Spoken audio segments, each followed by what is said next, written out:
Consumer confidence is down, thanks to Victoria's lockdown. Let's have a look.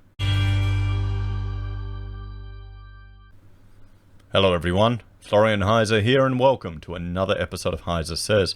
Grab your stein of coffee, let's have a look at this article from Yahoo News discussing the Victorian lockdown. It sends consumer confidence reeling. The snap COVID-19 lockdown in Victoria has put a dent in consumer confidence and raised the risk of a material impact on spending. Well, come on. Of course it is.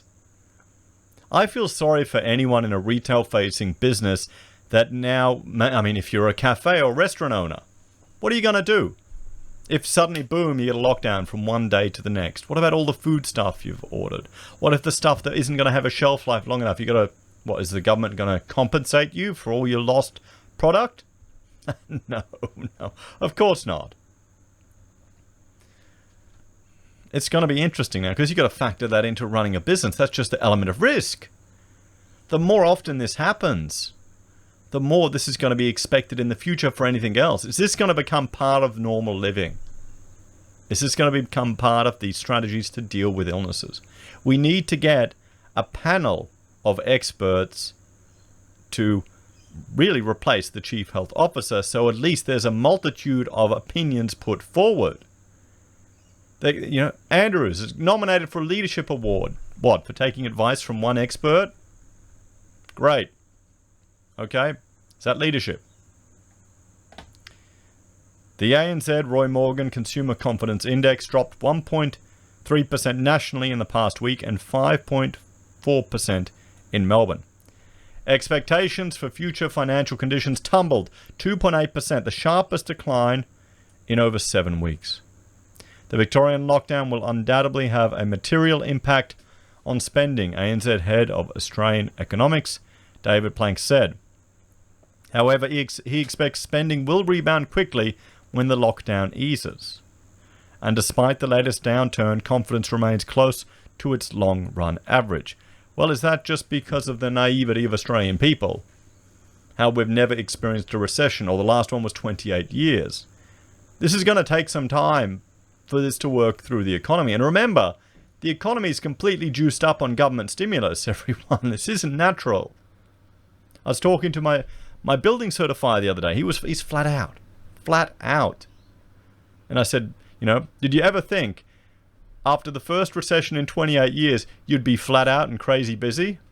And he's laughing. I told him, don't buy a jet ski, mate. Don't go crazy. Save your money. What happens when the tap turns off? A national think tank believes confidence and economic activity has been incredibly resilient in the face of periodic outbreaks of the virus. Well, people are going to care less and less about that. As such, the Committee for Economic Development of Australia is urging governments to seize the opportunity to deliver long-term economic and social benefits as the economy recovers. Australia remained resilient by taking bold steps on health, and the economy in 2021 will be no different, CEDA Chief Executive Melinda Cilento said, releasing its latest economic and political outlook. Ms. Cilento said a rapid and widespread vaccine rollout will be crucial to maintaining recent momentum. In 2021, everything will flow from this, especially as governments wind back income support, such as JobSeeker and JobKeeper, that kept much of the economy afloat last year, she said. But she said the federal government should not be afraid to provide continuing support to the hardest hit industries and individuals to support jobs and incomes, ensuring the recovery is not derailed. More government intervention, everyone. The report says investments in social infrastructure such as childcare, aged care and housing should be high on the list. Of course it did. She expects economic growth and jobs to dominate the political debate this year, but says climate change should also be front of mind given the global policy shifts driven by the new Biden administration in the US.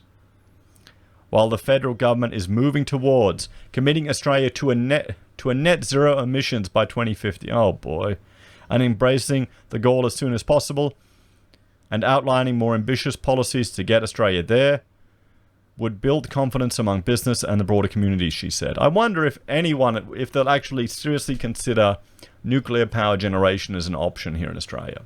I wonder if they will.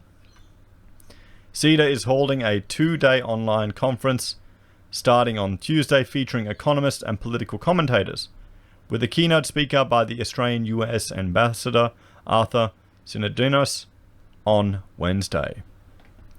Well, we'll have to check that out, everyone. So, what do you think? What do you reckon?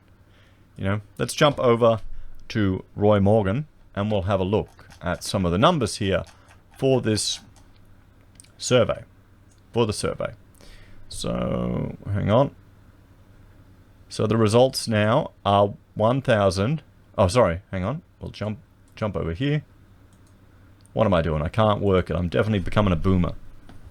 So in January, 120.5. So we're down from 123.2. You can see the average last year was 95. The year before that it was 109. It was 115. So below 100 means, well, confidence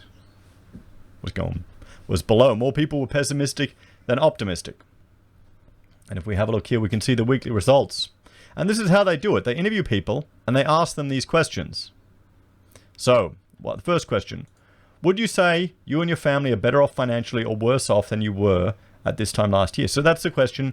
And you have to say, are you better off or are you worse off? And, out of 1,500 interviews, 25 said, or 25%, what is this, a percentage or just 25 people? That can't be 25. 25 were better off, 27 were worse off, so the difference was 2. That has to be percentage, doesn't it? It'd have to be, can't it? So, and then it's the difference between it. So, more people are worse off. But compared to last time, that's slightly less worse off. But more people consider themselves worse off than better off this time last year. Question 2. This time next year, do you and your family expect to be better off financially or worse off than they are now? So 37% said better off, 14% said worse off. That's a difference between the two of 23, but you can see better off is going down, worse off is going up. So these are the differences that I think are most important. Question 3. Thinking of economic conditions in Australia as a whole, in the next 12 months, do you expect we'll have good times financially, bad times, or sometimes good, or some good and some bad? So good times, bad times. So 19 are good, 20 are bad times. Looking ahead, what would you say is most likely that in Australia as a whole we'll have continuing good times during the next 5 years or so, or we'll have bad times? What? Okay. Wow. 24 are saying good times versus 12 bad times. Wow. The Australians super optimistic, guys. And question 5. Generally, do you think now is a good time or a bad time for people to buy a major household item? 42 are saying good time to buy. 25% are saying bad time to buy. Wow. And you can see here, this is, and the components. Okay, all the different questions have changed. Wow. So there you have it, everyone. Consumer confidence has taken a hit, but people still think there's good times coming.